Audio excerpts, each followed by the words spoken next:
Hey guys, welcome to the first episode of the ChubbyKiwis experience. Today we're going to be talking about a bunch of archaeological artifacts from across time. Some long ago and some not so long ago.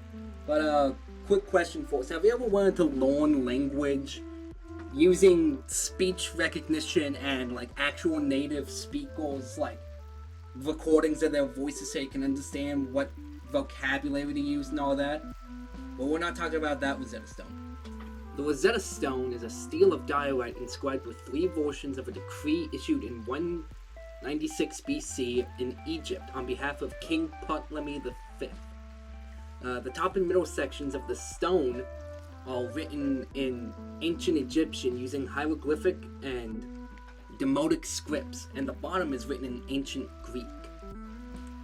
In July 1799, near the town of Rashid, the Rosetta Stone was found by a French army officer during France's invasion of Egypt. In 1801, following the terms of the capitulation of Alexandria, the stone was taken from the French by the British and sent to London. And since 1802, it has been on public display at the British Museum almost continuously, and it is the most visited object there. Next up, we have the Olmec Colossal Heads. The Olmec Colossal Heads are stone representations of human heads sculpted from large basalt boulders. They range in height from about 3 feet tall to 11 feet tall.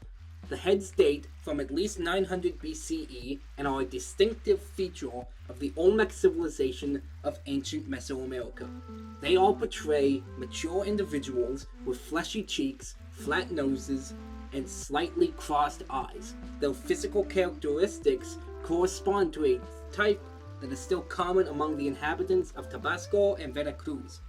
The back of the monuments were often flat. The first colossal head was found at Tres Zapotes in 1862 by one Jose Maria Melgar y Serrano, but it was not well documented or reported outside Mexico. The excavation of the same colossal head by Matthew Sterling in 1938 spurred the first archaeological investigations of Olmec culture. Only 17 confirmed examples of colossal Olmec heads are shown to still be around today, and they are currently located in Mexico. However, replicas across the United States were placed under the leadership of former governor of the state of Veracruz, Miguel Alman Velasco. Next up, we got arrowheads. Now, I think arrowheads are pretty cool because there's not something that's like rare, but finding them are always cool.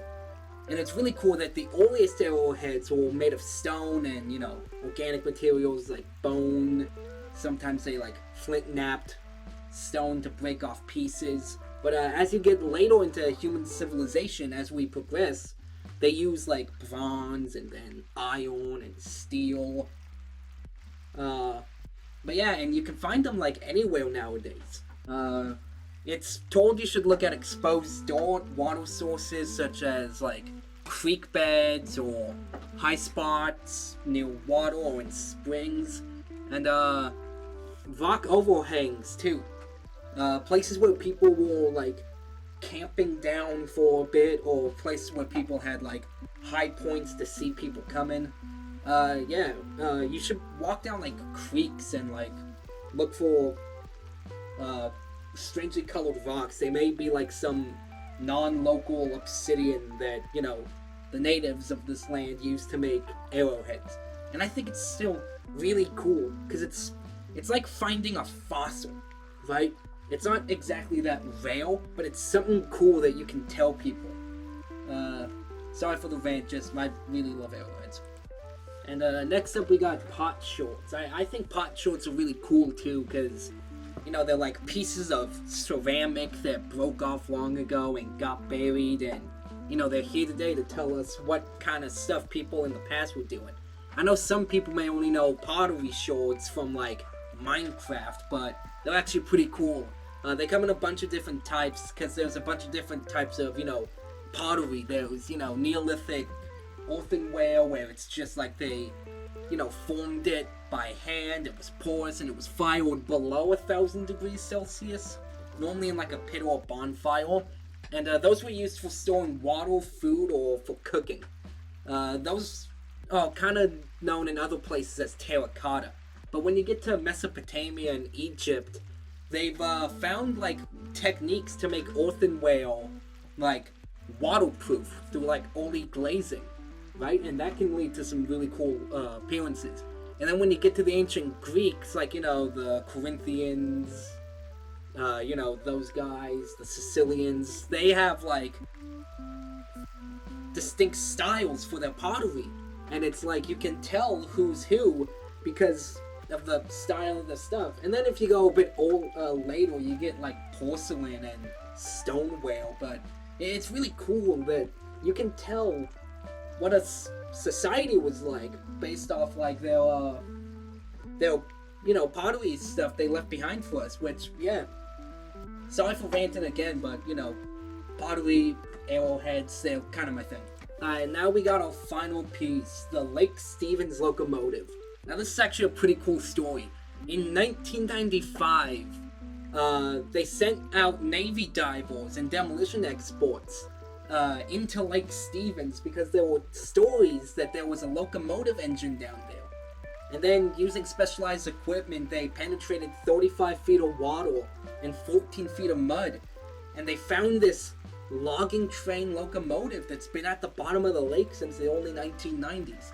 Now, the story goes that around the Lake Stevens area from 1911 to 1915, this big old engine at a local lumber mill just kind of fell off the tracked bridge it was on and sank to the bottom.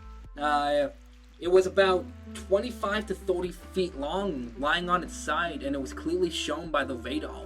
However, there were a lot of people who, didn't think it was true that it was down there, because they had already sent people down there in the 1980s and they didn't find anything. But it's because they didn't think to look under the dirt. And then where the train was found was marked as an archaeological site. And I think this is really cool because it can prove that archaeology doesn't have to be about like 1,000-year-old priceless artifacts or like Proto-Lithic and Neolithic peoples. It's happening literally like, 40 years ago? 40? Yeah. This train sank over 100 years ago. And it's now labeled an archaeological site. And it's like 2 counties away from us. I think that's actually pretty cool. Yeah. Sorry for the rant. And that's it for this episode of the ChubbyKiwis Experience. I know it was a bit of an odd episode. First time you guys are hearing my voice for some of you on my channel. But I'm hoping to do this format a lot more.